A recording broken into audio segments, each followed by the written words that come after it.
올해는 거짓 없는 믿음을 가지라, 거짓 없는 믿음을 가지라라는 제목으로 말씀을 나누겠습니다. 여러분, 사람은 거짓 없다, 이 말을 우리는 진실하다라는 말로 표현할 수 있죠. 저 사람은 참 진실해, 이런 말을 듣는다는 것은 그 사람의 삶에 대해서 사람들이 인정해 준다는 말이죠. 여러분, 믿음도 마찬가지입니다. 저 사람은 믿음이 참 진실하다, 이 말을 듣는다는 것은 아마 믿음 생활하면서 가장 들을 수 있는 좋은 칭찬이 아닐까라는 생각을 합니다. 오늘 말씀에 보면 사도 바울이 영적인 아들이었던 디모데에게 거짓이 없는 믿음이라는 이야기를 합니다. 너는 거짓이 없는 믿음을 가진 사람이다 라고 칭찬을 하지요. 아마 디모데에게 있어서는 자신의 영적 스승이었던 바울에게 이 말을 편지로 통해서 들었을 때 아마 굉장히 큰 힘이 되었을 겁니다. 그리고 내가 삶을 그래도 잘 살아왔구나 라는 생각들을 그에게 하게 했고, 그것 때문에 그가 계속해서 목회를 감당하는 좋은 영적인 에너지가 되었을 겁니다. 왜냐하면 디모데는 이 복음을 듣고 예수를 만났던 그 시기들, 특별히 바울을 처음 만나서 바울을 통해서 복음을 듣고 예수를 믿게 되어지는 그 시기가 10대 후반에서 20대 초반이다라고 예측합니다. 그리고 그가 에베소 교회의 담임 목사로 목회를 하던 그 시기가 30대 초반입니다. 여러분, 그런데 그때 당시에 보통의 사람들은 40 정도 지나야지만 이제 좀 어른이다라고 인정을 해줬습니다. 그러니까 30대면 보통의 사람들이 볼 때 애기다 이런 말이죠. 그러다 보니까 디모데가 담임 목사로 목회를 하는데 성도들이 자꾸 무시하는 겁니다. 애 취급을 하는 거예요. 여러분, 그런데 디모데는 상당히 성격이 유한 사람이에요. 점잖은 사람이에요. 성격이 그리고 상당히 여성스럽다 보니까 소극적이에요. 아니, 소심해요. 그래서 성경에 보면 디모데가 목회하면서 너무 힘들어서 위장병에 걸립니다. 그러니까 스트레스가 심해서 위장병이 걸려요. 그래서 바울이 디모데에게 이 포도주로 너의 위장병을 좀 치료해라 라고 고면하는 것을 보지요. 그러다 보니까 디모데가 이 에베소 교회에서 담임 목회를 한다는 것이 정말 버거운 일이었습니다. 여러분, 그런데 생각해 보십시오. 열심히 목회했는데 성도들이 자신을 담임 목사로 인정해 주지도 않고 나이가 어리다고 무시하고 그러면 여러분, 얼마나 자괴감이 들겠습니까? 그리고 더 나아가서는 내가 계속 이곳에서 목회를 해야 되나? 라는 생각이 안 들겠습니까? 그런데 바울이 그런 디모데에게 야, 너의 믿음이 거짓 없는 믿음이다, 이 말은 뭐냐면 너가 그런 소가리를 하고 어려움을 겪고 있지만 그럼에도 불구하고 너가 이렇게 목회를 감당해 가고 있는 것은 하나님 앞에서 너가 진실한 믿음을 가지고 목회하고 있기 때문에 감당하는 것이다, 이 말입니다. 여러분, 오늘 디모데에게 이 거짓 없는 믿음을 가졌다라고 칭찬하는 것은 그런 차원에서 디모데가 계속해서 포기하지 않고 이 에베소 교회의 담임 목사의 목회를 감당할 수 있는 굉장히 큰 격려가 되었을 것입니다. 여러분, 그런데 이 거짓 없는 믿음이라는 단어가, 이 말이 오늘 우리에게 다른 한편으로 보면 상당히 우리를 영적으로 긴장하게 하는 말입니다. 왜냐하면 거짓 없는 믿음이라는 말은 다른 편에 생각해 보면 교회 안에 거짓 믿음을 가진 사람들이 많다는 겁니다. 여러분, 여러분 믿음이 진실하면 야, 너희 믿음이 거짓 없는 믿음이구나, 진실한 믿음이구나, 이건 칭찬할 필요가 없지요. 여러분, 우리나라의 조선시대나 옛날 옛시대에 보면 연료비가 있습니다. 여러분, 이 연료비가 있을까요?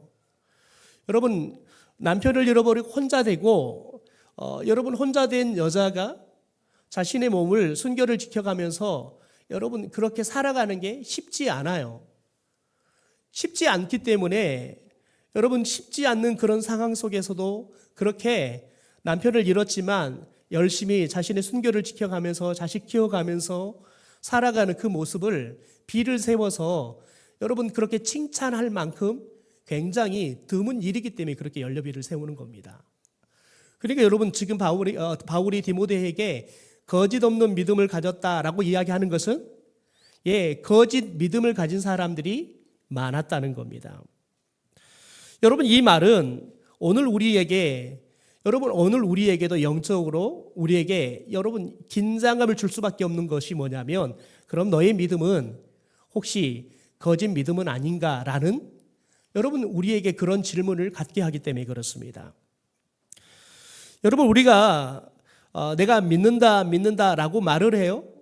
그런데 저와 여러분의 믿음이 거짓을 가진 믿음이다 생각해 보십시오. 그러면 우리가 구원을 받을 수 없습니다. 예수님이 그런 말씀하시죠. 주여 주여 하는 자마다 여러분 주여 주여 하는 자마다 다 하나님의 나라 가는 게 아니라는 거예요. 심지어 예수님이 뭔 말을 하냐면 예수님의 이름으로 귀신도 내쫓고 예수님의 이름으로 병도 고치고 여러분 이런 기적 같은 일들을 해요. 그런데 예수님이 정작 뭐라고 말하냐면 천국 갔더니 나는 너를 모른다라고 이야기한다는 거예요. 여러분 이 사람이 예수님의 이름으로 가서 복음도 전했고 예수님의 이름으로 기도해 주면서 귀신도 내쫓아서 사람이 살아갈 수 있도록 회복도 시켜주고 병도 고쳐주는 일을 했는데 예수님이 나는 너를 도무지 모르겠다라고 이야기한다는 거예요. 여러분 왜 그럴까요? 왜냐하면 예수님은 그 이유를 딱 그렇게 이야기합니다.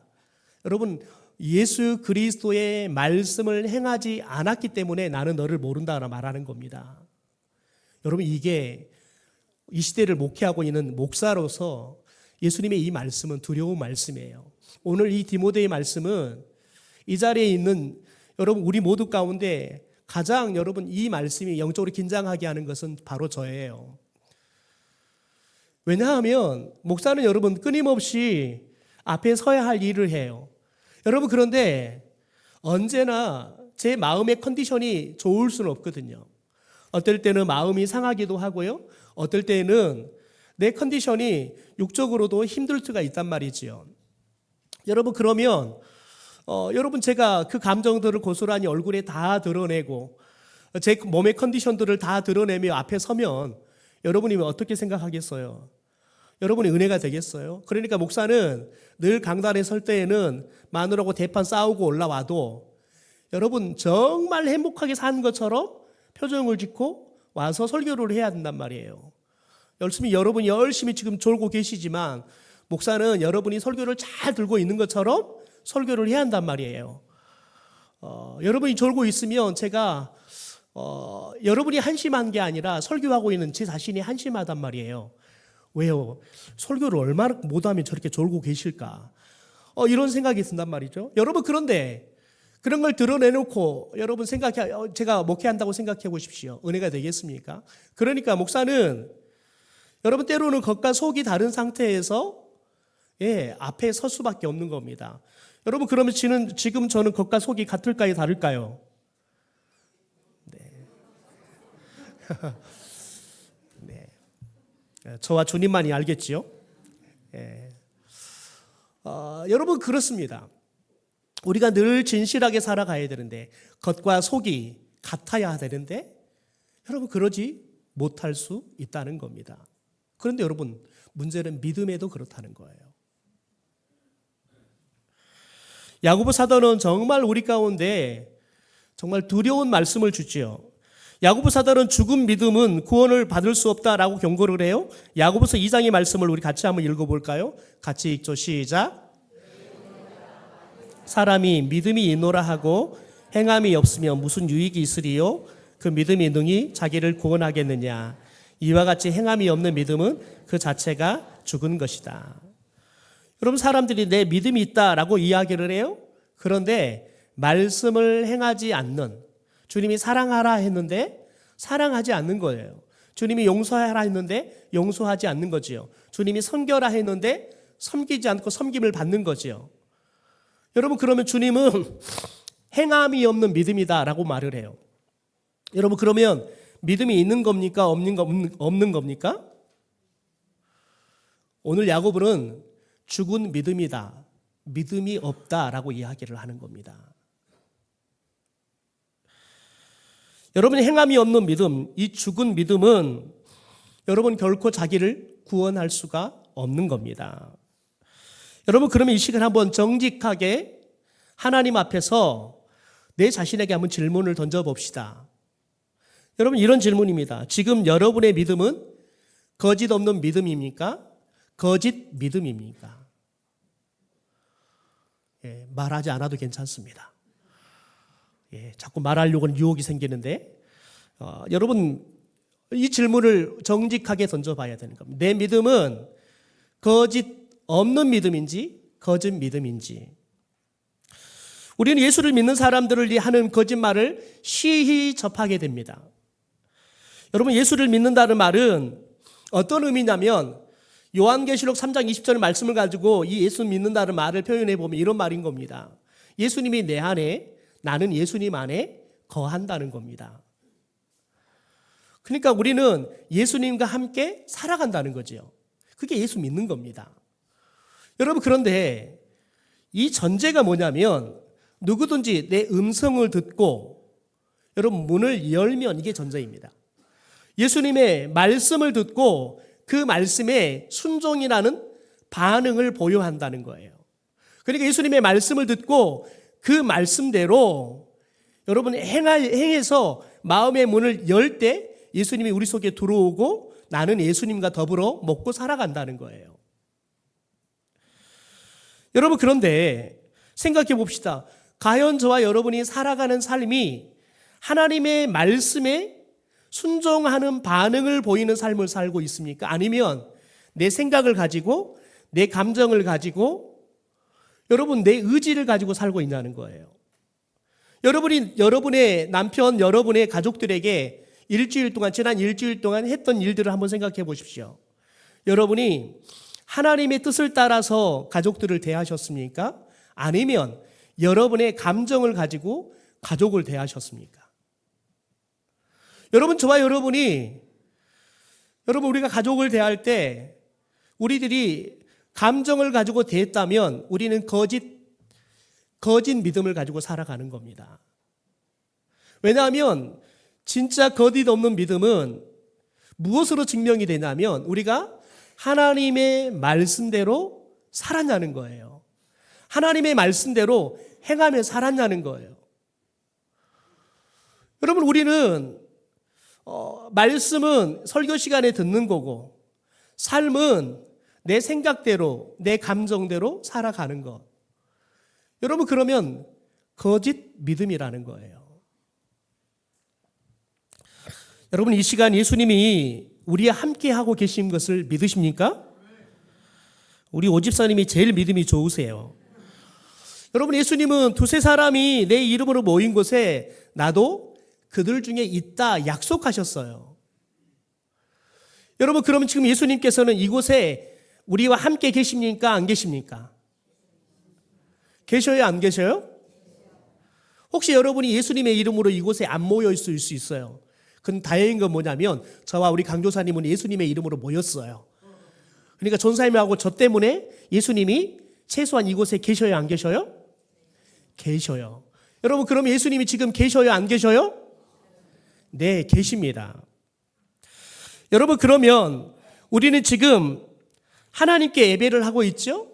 찬양하는 것도 기도하는 것도 우리가 성경을 읽고 말씀을 듣는 것도 여러분 우리가 다 하나님께 예배하기 위해서 하고 있는 겁니다.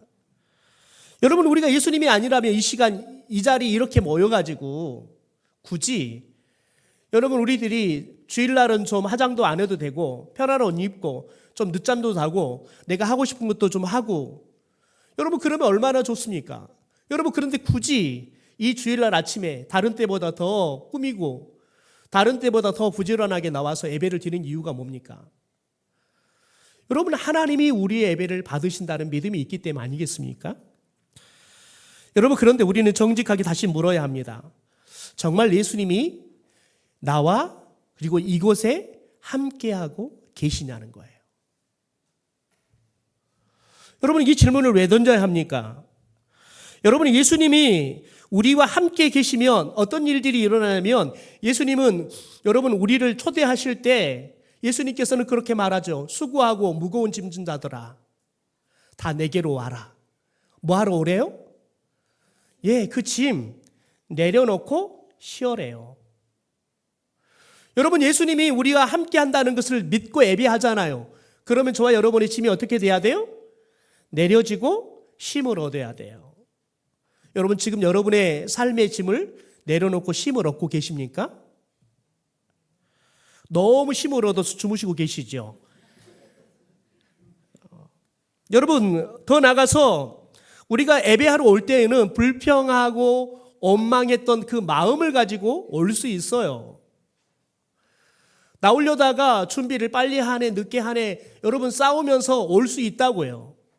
여러분, 그런데 주님과 함께 우리가 예배하고 있잖아요. 그러면 불평, 불만은 사라지고 감사와 기쁨이 가득해져야 돼요. 여러분, 여러분의 마음 안에 불평과 원망이 사라지고 감사가 있고 기쁨이 있으십니까? 그 아멘이 예사롭지 않는 아멘인데요. 여러분, 우리들이 예배하러 오기 전에 삶의 고난이 너무 커요. 이 건강 때문에 내가 너무 고통스러워요. 여러분, 우리가 오기 전에 정말 내가 원수같이 여겨서 죽이고 싶은 사람이 있었단 말이에요. 그런데 우리가 여러분 예배 와서 하나님과 함께하면 여러분 그 고난 속에서도 우리는 하나님이 이 고난을 왜 주셨을까? 하나님이 이 고난이 나에게는 오히려 유익이 되게 할 것이야. 이걸 깨달으면 여러분 고난 속에 있지만 기뻐할 수 있는 거예요. 여러분, 우리가 하나님이 함께 하잖아요. 그러면 원수조차도 사랑하는 마음이 품어지게 될 줄 믿습니다. 오늘 이 예배 중에 여러분, 저와 여러분 가운데 하나님이 함께 하심으로 이 놀라우신 하나님이 주시는 은혜와 감동이 저와 여러분 가운데 경험되기를 주님의 이름으로 축원합니다. 여러분, 예수님이 우리와 함께 계신다고 믿으면서 여러분 이런 내적 외적인 변화가 여러분 조금 더 일어나지 않는다. 여러분, 그러면 그 믿음은 거짓 없는 믿음이 아니라 거짓 믿음인 거예요.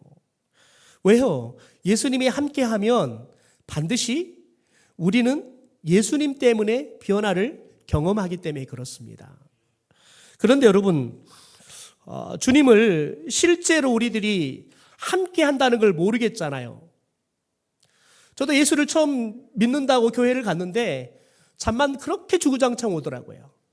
저는 1년 동안 예배 드리러 가면 정확해요. 목사님이 설교를 시작하면 주무셔요. 목사님이 설교를 끝나면 어찌 그렇게 딱 정확히 알고 깨요. 여러분, 그런 시간을 1년을 보냈습니다.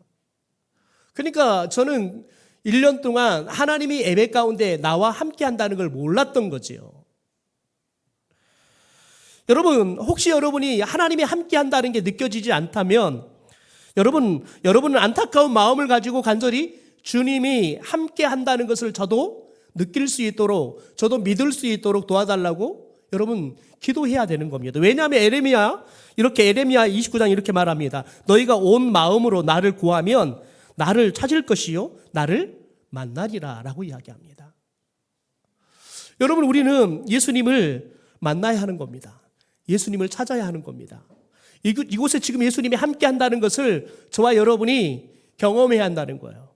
그럴 때 예수님을 만나는 거예요. 여러분, 우리는 예배를 드릴 때마다 그 간절한 갈망을 가지고 예배를 드릴 수 있게 되기를 소망합니다. 그래서 여러분, 목사만 만나고 가지 말고 주님을 만나고 가십시오. 그리고 주님과 함께 여러분의 삶의 자리로 돌아가십시오. 여러분, 그런데 우리는 여기서 오해하지 말아야 할 게 있습니다. 여러분, 나는 예수님을 잘 모르겠어. 예수님이 나와 함께 하는지 모르겠어. 여러분, 그럼 우리 가운데 어떤 유혹들이 찾아오냐면 성경이나 예수님을 만났던 사람들의 이야기를 들어보니까 어떤 성령이 강력한 영적인 체험들을 한 거예요. 또 어떤 사람은 성경 말씀을 보다가 굉장히 정말 놀라운 깨달음을 얻고 예수님을 만났다, 또 예수님을 믿는다라고 이야기를 해요. 여러분, 그러면 자연스럽게 우리는 무엇을 쫓냐면 그런 성령의 강력한 체험을 쫓는 삶을 살게 돼요. 자꾸 여러분, 우리에게 성령의 새로운 깨달음을 주는 그 어떤 누군가를 쫓는 삶을 살게 된단 말이에요. 여러분, 그런데 오늘 디모데의 믿음 속에서 디모데의 이 거짓 믿음이 어떻게 생겼는가를 통해서 우리가 어떻게 하면 우리가 하나님이 함께 하신다는 것을 믿는, 여러분, 거짓 없는 믿음을 가질 수 있는 걸 알게 됩니다. 여러분, 디모데의 거짓 없는 믿음은 애할머니와 어머니의 성경적 믿음을 물려받았기 때문이에요.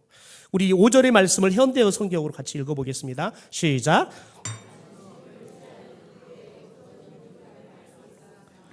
그대의 어머니 유니게와 할머니 로이스에게 물려받은 그 신앙이 지금도 변함이 없으리라는 것을 확신하고 있습니다. 여러분, 지금 바울이 디모데의 이 거짓 없는 믿음이, 여러분, 거짓 없는 믿음을 어떻게 이렇게 내가 알고 있다 칭찬하냐면, 너희 어머니 유니게와 외할머니 로이스에게 그 신앙을 물려받았단 말이에요. 여러분, 그러니까 디모데의 거짓 없는 믿음은 어떤 특정한 영적 체험을 통해 생긴 게 아니에요. 외할머니 로이스에게 있었고 어머니 유니게에 있었던 성경적 믿음을 그가 물려받았다는 겁니다.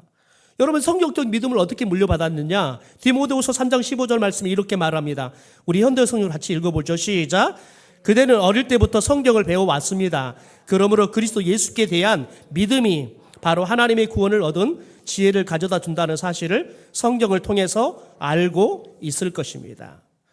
여러분, 그러니까 지금 디모데는 어떤 영적인 체험을 통해서 예수님이 나의 구주구나, 하나님이 나와 함께 하시구나, 이걸 안 게 아니라, 여러분, 어머니와 예할머니에게 어릴 적부터 성경을 배운 거예요. 가정예배를 드리면서 성경을 배우고, 여러분, 교회 학교 가서 성경을 배우고, 그러면서 성경에 보니까 예수님이 나의 구주가 되어 주셨구나, 내가 예수님을 영접하면 내가 하나님의 자녀가 되는구나 라는 걸 통해서 여러분, 그가 믿음을 갖게 되었다는 거예요.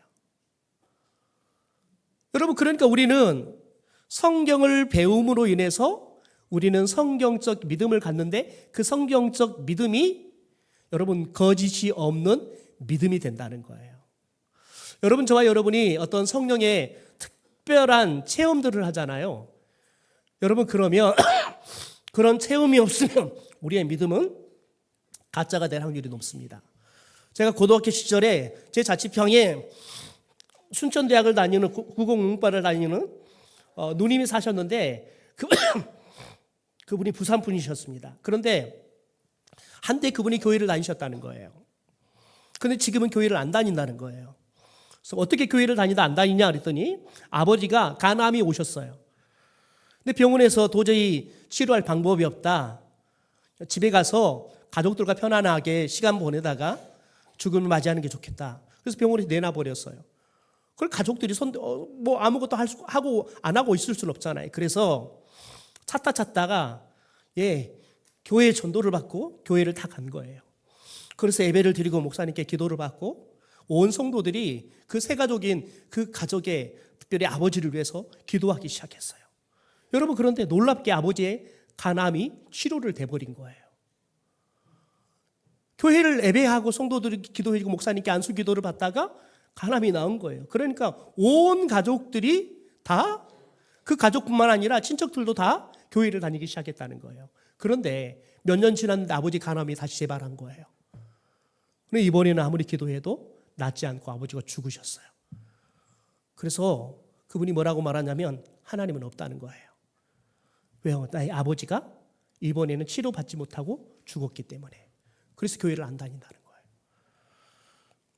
여러분, 우리의 믿음을, 여러분, 가장 확실하게 우리의 믿음이 흔들리지 않는 믿음이 되게 하는 건 뭐냐면 하나님의 말씀이에요. 왜요? 말씀은 변함이 없습니다. 말씀은 그대로 이루어집니다. 여러분, 디모데가 어릴 적부터 성경을 통해서 예수님에 대한 구원의 지혜를 얻었다는 거예요. 여러분, 그래서 그의 믿음이 자신의 감정에 의해서, 상황에 의해서 흔들리지 않는 믿음을 갖게 된 거예요. 여러분, 그래서 사도행전 16장에 보면 누가가 디모데를 칭찬합니다. 디모데는 누스라와 이고니온에 있는 형제들에게 칭찬받는 자다. 또한 빌립보에 보면, 빌립보서 2장에 보면 바울이 디모데를 이렇게 칭찬합니다. 여러분이 디모데의 훌륭한 인품을 알고 있겠지만 그는 자식이 아버지에게 하듯 기쁜 소식을 전하는 일에 나를 도와 수고했습니다. 디모데가 정말 훌륭한 인품을 가졌다는 거예요. 그게 무엇으로 드러나냐면 바울이 선교를 하는데 디모데가 옆에서 마치 자식이 아버지에게 하듯이 자기를 열심히 도와서 자신이 하나님의 말씀을 전하는 일들을 할 수 있도록 했다는 거예요. 여러분, 바울이 선교를 하는 것은 쉬운 길이 아니었습니다. 걸핏하면 잡혔어요. 감옥에 갇히고요. 얻어 터지고요. 심지어 여러분, 유대인들조차도 바울을 잡아 죽이게 또 쫓아다녔단 말이에요. 그 고난의 길들, 그 어렵고 위험한 길들을 디모데는 늘 함께 바울과 했다는 거예요. 그래서 바울이 선교를 해갈 수 있도록 아버지를 섬기듯이 섬겼다는 거예요. 여러분, 그래서 그의 인품이 훌륭하다. 바울이 인정하고요. 빌립보 교회 성도들이 인정했다는 거예요. 여러분, 거짓이 없는 믿음은 반드시 삶으로 드러납니다. 나와 여러분이 더불어 살아가는 여러분 사람들에게 반드시 그 믿음은 드러나게 돼 있습니다. 왜냐하면 거짓이 없는 믿음은 행함으로 드러나기 때문에 그렇습니다. 여러분, 한 목사님께서 선교대회를 섬기게 되었어요. 그리고 선교대회를 잘 마치고 자신을 위해서 늘 기도해 주시는 100세가 넘은 어머니를 찾아뵈었습니다. 그리고 어머니께 이렇게 인사했대요. 어머니가 기도해 주셔서 이번 선교대회를 은혜스 가운데 잘 마치고 돌아왔습니다. 그랬더니 100세가 넘은 어머니께서 이렇게 묻더라는 거예요. 이번에 얼마나 모였냐? 4,000명이 좀 넘게 모였습니다. 어찌 선교사님들을 많이 왔던 선교사님들이 1,000명이 넘게 오셨습니다. 그런데 어머니께서 이런 질문을 하더라는 거예요. 예수님은 물론 오셨겠지. 예수님은 물론 오셨겠지. 여러분, 그런데 목사님이 이 어머니의 말에 정말 가슴이 울리더라는 거예요. 왜냐하면 자신이 가만히 생각해 보니까 이 선교대회를 섬긴다고, 이 선교대회 행사를 진행하느라고 본인이 단 한 번도 이 선교대회에 예수님이 어떻게 생각하셨을까? 이 선교대회가 예수님께 기쁨이 되었을까? 이 선교대회가 예수님께 영광이 되었을까? 이 선교대회를 섬기는 내 모습이 예수님 보시기에 어떠했을까? 한 번도 단 한 번도 선교대회를 진행하면서 예수님이 이 선교대회에 함께한다는 것을 생각을 하지 않았더라는 거예요. 여러분, 저와 여러분이 봉사하면서 여러분 내 봉사 속에 예수님이 함께함을 여러분 느끼십니까? 내가 주님을 위해서 헌신하는데 이 헌신을 통해서 주님이 일하심을 느끼시냐는 거예요. 우리가 오늘 예배하고 있는데 오늘 이 예배 가운데 주님이 우리와 함께 하시냐는 거예요. 내가 예배를 드리는데 주님이 내 예배를 받아주시냐는 거예요. 여러분, 우리들이 그것을 인식하고 여러분 그걸 인지하고 예배할 때 우리는 그걸 신전의식, 포람되온 믿음이라고 말합니다. 여러분, 저와 여러분이 신전의식을 가지고 하나님 앞에서 삶을 살아가잖아요. 그러면 우리는 하나님의 뜻대로 살게 되어지는 겁니다. 그런데 우리가 신전의식이 없잖아요. 하나님이 나와 함께한다는 의식이 없으면 여러분 내 마음대로 사는 거예요. 내 감정대로 사는 거예요. 여러분, 그러면 거짓 없는 믿음이 아니라 거짓 믿음이 되어버리는 거지요. 한 원로 목사님께서 젊은 목사가 10년 넘게 담임 목사를 했는데 열심히 제자 훈련을 하고 열심히 목양을 했는데 성도들이 변하기는커녕 머리만 커져서 목사를 공격하고 너무너무 힘들게 하는 거예요. 그래서 내가 목회를 계속 해야 될지 말아야 될지 너무 고심이 되어서 스승이던 목사님께 찾아와서 이야기를 쭉 했대요. 그랬더니 이 원로 목사님께서 그 젊은 목사에게 이렇게 이야기해 줬다는 거예요. 예수님이 공생애 3년 동안 제자들과 매일 동고동락하면서 말씀을 직접 가르쳐주고 삶으로 말씀을 살아내면서 보여주고 그렇게 살았는데 예수님의 제자의 모습들은 여러분 변화되고 성장하지 않았다는 거예요. 제자들은 서로 다투고요, 시기했고요, 믿음이 없어서 예수님을 실망시켰던 적들이 수없이 많다는 거예요. 여러분, 겟세마네 동산에 예수님께서 십자가를 지기 전에 그렇게 애절하게 기도하면서 제자들에게 너희들도 깨어 기도하라고 말하는데 예수님은 그렇게 여러분 땀방울이 핏방울이 되도록 기도하는데 제자들은 주무시고 계시는 거예요. 여러분 그런 제자들의 모습. 여러분 더 나아가서 예수님이 십자가에 못 박히니까요. 다 도망가 버렸어요. 심지어 예수님을 부인하고요. 조주까지 하면서 예수님을 모른다고 부인한 베드로도 있었습니다. 여러분 그런데 오순절날 성령이 임하니까요. 이런 제자들이, 이 믿음 없던 사람들이 다 순교자의 반열에 다 섰다는 거예요. 주님을 위해 복음을 전하다가 순교하는 사람들이 됐다는 거예요. 여러분 그렇다면 예수님의 공생의 3년은 여러분 헛됩니까? 아니면 꼭 필요한 사역이었냐는 거예요. 그 3년 동안 제자들은 변하기는커녕 오히려 제자들은 예수님 옆에 있으면 내가 더 높은 사람이 될 거야. 여러분 높은 사람이 되려고 서로 싸웠던 사람들이에요. 늘 예수님을 실망시켰던 사람들이에요. 마지막은 여러분 예수님 모른다고 다 도망갔던 사람들이에요. 여러분 그럼 예수님의 공생에는 실패한 거 아니겠습니까? 아니었더라는 거죠. 여러분 그러면서 이 원로 목사님께서 이 젊은 목사에게 그렇게 이야기해 줬다는 거예요. 너가 아무리 열심히 목회해도 중요한 것은 너가 목회한 만큼 사람들이 바뀌어지는 것이 아니라 예수님이 함께 하시고 예수님이 때가 되면 그 성도들을 변화시켜 줄 거라는 거예요. 그 때가 될 때까지 열심히 참고 목회하면 하나님께서 놀라운 변화의 역사를 줄 거라는 이야기를 했다는 거예요. 그래서 이 젊은 목사가 여러분 이 원로 목사님이 그 이야기를 듣고 다시 힘을 얻고 목회의 자리에 가서 열심히 목회하게 되었다는 거죠. 여러분 우리도 베드로나 요한처럼 예수님의 제자들과 다를 바가 없는 사람들입니다. 20년 30년 열심히 여러분 우리가 신앙생활하고 열심히 성경 배우고 기도했는데 여러분 저와 여러분의 감정이 한순간에 무너져 버려요. 여러분 말 한마디에 시험이 들어버린다니까요. 말 한마디에 여러분 우리들이 죽고 산다니까요. 내 몸의 컨디션이 조금 여러분 나쁘기만 해도 오늘 예배를 가야 할까 말까 이 고민이 생긴다니까요. 여러분 우리는 베드로와 요한처럼 조금도 다르지 않는 연약한 인간이라는 사실을 인정해야 합니다. 여러분 그런데 예수님께서 제자들을 왜 부르셨느냐? 여러분 예수님께서 제자를 부르신 이유가 있습니다. 여러분 데살로니가전서 5장 10절에 보면 이렇게 이야기합니다. 그리스도께서 우리를 위하여 죽으신 것은 우리가 깨어 있든지 자고 있든지 그리스도와 함께 살게 하시려 하는 것이라는 거예요. 여러분 저와 여러분이 늘 깨어 있기를 원하는데 주님은 여러분 우리는 인간이기 때문에 늘 깨어 있을 수 없어요. 피곤하면 자야 돼요. 지금 주무신 분들은 제 설교가 은혜스럽지 않아 주무시는 게 아니라 피곤해서 주무신 줄 믿습니다. 저 위로가 되네요.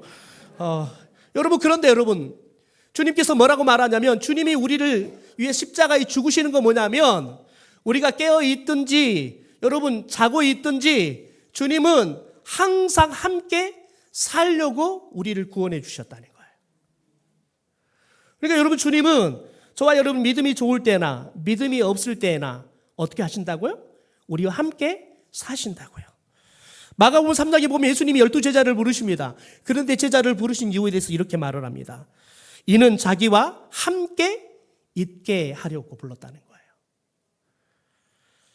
여러분 부부는 닮는다 그러잖아요. 그렇죠? 아마 우리 성도님들이 오늘 처음 오신 우리 이세령 성도님 우리 가족들이 목사 사모 찾으세요. 그럼 쉽게 찾을 수 있을 겁니다. 저처럼 동글동글한 사람 찾으면 됩니다. 왜 그럴까요? 같이 한솥밥을 먹고 같이 사니까요. 닮아가요. 여러분 저와 여러분이 예수님과 함께 살아가면 나도 모르는 사이에 누구 닮아요? 네, 주님 닮게 될 줄 믿습니다. 여러분 예수님께서 함께하는 제자, 특별히 여러분 베드로가 우리에게 굉장히 주옥 같은 말씀을 줘요. 위로가 되는 말씀을 줍니다. 베드로전서 1장 8절 말씀 우리 같이 한번 읽어볼까요? 같이 읽죠. 시작. 여러분은 예수 그리스도를 한 번도 뵌 적이 없는데도 사랑하고 있습니다. 지금 그분의 모습을 보고 있는 것도 아니면서 그분을 믿고 있습니다. 지금 여러분은 땅 위에 살고 있지만 말로는 다 표현할 수 없는 하늘로부터 오는 기쁨으로 행복감에 젖어 있습니다. 여러분은 어디까지 해당됩니까? 한 번도 본 적 없는데 예수님 사랑합니까? 예수님을 여러분 한 번도 본 적이 없는데 그분을 믿고 있습니까? 여기까지는 아멘이 돼요. 여러분 그런데 보세요. 하늘로부터 오는 기쁨으로 행복감에 젖어 있습니까? 예, 봐요. 아멘 소리가 적잖아요. 여러분 주님이 우리를 부르시는 이유, 우리와 함께 하시는 이유는 뭐냐면 주님이 함께 하시면 하늘로부터 뭐가 와요? 네, 기쁨이 오신대요. 그래서 주님이 뭐라고 말하냐면 항상 기뻐하라. 여러분 우리 안에는 항상 기뻐할 거리가 없어요. 그런데 하나님이 우리에게 항상 기뻐할 수 있도록 하늘의 기쁨을 주신대요. 그래서 저와 여러분이 행복감에 젖어 살게 한대요. 사랑하는 성도 여러분, 저와 여러분이 이 믿음, 이 사랑, 이 기쁨과 행복감을 갖게 되기를 주님의 이름으로 축원합니다. 여러분 그러면 우리가 어떻게 해야 되느냐? 히브리서 12장 2절을 보면 믿음의 주여 또 온전케 하시는 예수를 바라보라고 말합니다. 어떻게 바라봐야 합니까? 디모데후서 3장 14절 17절에 우리가 어떻게 바라봐야 하는지를 이야기합니다. 우리 같이 한번 읽어볼까요? 시작. 그러나 너는 배우고 확실한 일에 거하라. 너는 내가 누구에게서 배운 것을 알며 또 어려서부터 성경을 알았나니 성경은 능히 너로 하여금 그리스도 예수 안에 있는 믿음으로 말미암아 구원에 이르는 지혜가 있게 하느니라. 모든 성경은 하나님의 감동으로 된 것으로 교훈과 책망과 바르게 함과 의로 교육하기에 유익하니 이는 하나님의 사람으로 온전하게 하며 모든 선한 일을 행할 능력을 갖추게 하려 합니다. 여러분 우리가 예수님 어떻게 볼 수 있어요? 하나님의 말씀을 통해서요. 우리가 말씀을 큐티를 통해 묵상하고 설교를 듣고 또 이렇게 성경 공부를 하고 여러분 그러면서 우리가 주님을 바라보는 거예요. 여러분 그럼 어떤 일들이 일어나요? 우리를 하나님의 사람으로 온전하게 무엇이 만든대요? 예, 성경이에요. 왜? 성경은 하나님의 감동으로 된 거니까요. 더 나아가서 여러분 저와 여러분이 모든 선한 일을 행할 수 있는 능력을 갖추게 하신대요. 여러분 저와 여러분이 봉사를 해도 하나님이 주신 능력이 없잖아요. 힘이 없잖아요. 그러면 여러분 처음에는 기쁨으로 시작하지만 가다가 여러분 이게 시험거리가 된다니까요. 저는 우리 교회 봉사자들이 하나님이 여러분 가운데 모든 선한 일을 행할 수 있는 능력을 갖추어져서 그 능력 갖고 일하는 사람들이 되기를 주님의 이름으로 축원합니다. 여러분 한번 질문해 볼까요? 여러분의 믿음은 여러분 거짓 없는 믿음입니까? 거짓 믿음입니까? 여러분의 믿음은 거짓 없는 믿음입니까? 거짓 믿음입니까? 여러분의 삶 속에서 증명해 보이십시오.